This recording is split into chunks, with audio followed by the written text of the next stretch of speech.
Hi everyone, thank you for tuning in to this edition of the biweekly video here at UND. And we're broadcasting from the Hughes Fine Arts Center. And in fact, we're in the anime room here at Hughes. And I'm joined by Dr. Josh Gillen, who is our Assistant Director of Bands and also the Director of the Pride of the North Marching Band. Josh, good to see you. Thank you, Mr. President. It's great to be here today. And we're getting into Potato Bowl week. So I know, it's here the we first are. game. I know, pretty exciting. So Saturday's the Potato Bowl, and I know that you're going to play a huge role. But before we get to talking about that, why don't you share a little bit with our viewers about who you are and how you made it to UND? Absolutely, and it's great to see all of you out there. My name is Dr. Josh Gillen, and I am your new Director of Athletic Bands here at the University of North Dakota. Originally, I'm from a town called Opelika, Alabama, and no one's ever heard of Opelika, so I've been telling everybody it's the East Grand Forks of Auburn. Everyone's heard of Auburn.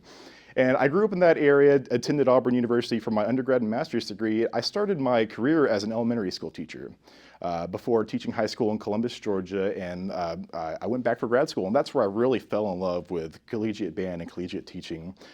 So I was very fortunate to be on the staffs of Auburn University, the University of Kentucky, as I did my graduate work, and I started my collegiate career at High Point University before becoming the Director of Bands at Samford University. And then I had the amazing opportunity to come up north to North Dakota. Yeah, different from Alabama, that's for sure. Oh my gosh, the humidity down there, it's so much better here. Yeah, I love it. Yep, except you've been here for winter already. Not yet. Yeah, okay. Brace yourself. Winter is coming. Winter is coming. So tell me about your first impressions of Grand Forks. Sure, I'll tell you this, I've told a lot of people this. My impressions started on the airplane. I sat next to some huge North Dakota fans on the airplane, and they asked me, what are you doing here? What are you coming to Grand Forks for? And I told them about the interview, and I told them about the band. And the second that I mentioned the Pride of the North, their eyes just lit up. And that was my very first impression, and that continued. As soon as I got off the airplane and got to meet some of the community members, I really understood how big a part of our school the marching band is, and how important it is not only to athletics but the community. And that really rung true with me. So that was my very first impression. That's nice, and of course, that contribution to all of our campus-wide events. There's no better representative of the university than the Pride of the North. We all know this, and. But you have a particular role that I wanted to ask about. Marching arts designer. Tell us about this. So that's a really fun way of saying drill designer, or someone that puts the formations together. I know when you see a marching band, you don't always think about how the formations happen. But I've been very fortunate to have great mentors that have helped me learn along the way about how you go about designing the shows you see on the field. And one of my favorite parts of the job is drill design. Actually, last week during our band camp, we would learn throughout the day, at 8 a.m. to 9 p.m., and then I'd go home and write drill until 4 in the morning to make sure that our drill is right for our band.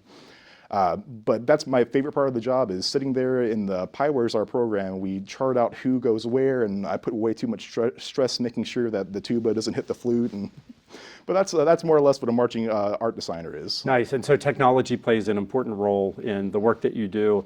You mentioned the software. Tell us a little bit more about how technology influences marching bands these days. Oh, sure. So one thing that was really important to me for our marching band was to go completely paperless. Because with over 140 students, we have hundreds and thousands of pages of music that we go through a year in drill and all the logistical things that go on paper. So we try to downsize that as much as possible, and a couple of ways we do that are we're using the UDB app, which is how our students see their drill on paper, how we teach our drill, so they know which spot to go to here and here. And then we also are using something new this year called the Beam app, which is how students read their music when they're learning their music, or if we're in the stands, how the music pops up for them. And it's really neat because now we have the ability to do these live sessions, which means that from one of our staff devices, we can pull up a song and it instantly pops up for everybody. So that old paper rustling that we used to hear in band practice doesn't happen anymore. No more. I love it. Point, click, it's everyone. And the show that you've put together, I understand it ties to some themes that exist here on the campus. Aviation themed. Absolutely. So I knew it was really important to design shows here that resonate not only with our students, and our student aviators are a big part of that, but our community as a whole. I thought aviation would be a great first show this year. So we're going to start the show with Frank Sinatra's "Come Fly With Me" with a little intro with a Top Gun theme, so all you aviators out there get excited. Our middle tune is Danger Zone, Highway to the Danger Zone, and then we end with a mixture of Space Oddity and Rocket Man. So Rocket Man. A little bit of Elton John there. I love it. And ground control to Major Tom. Exactly. Excellent. So sorry for the singing. So I understand one amazing feature that you're bringing to the Pride of the North is animation. So tell us about what that is and what our fans are going to see on the field. Absolutely. So there's a lot of different types of marching band drill, and I've been very fortunate to write for different styles of marching band throughout my career.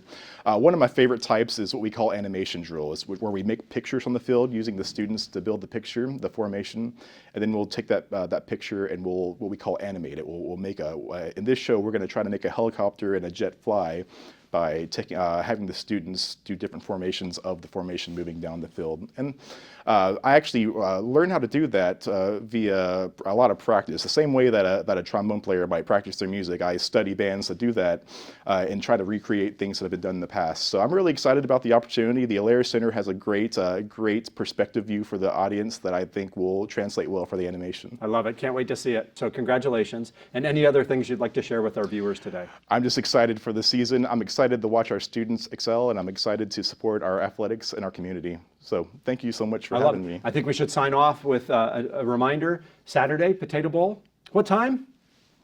6 p.m. 6 p.m., thank you. And then leading up to it, a whole week of Potato Bowl activities, including the world's largest French fry feed at University Park. So hope to see you then. And thanks so much, Josh, for being here. It's great to see you. Absolutely. We should sign off with the fight song. Oh, sounds great. I'll get the cowbell. You ready? You guys gonna join us? Yeah, hey, the whole team's gonna join us. Stand up and cheer. Stand up.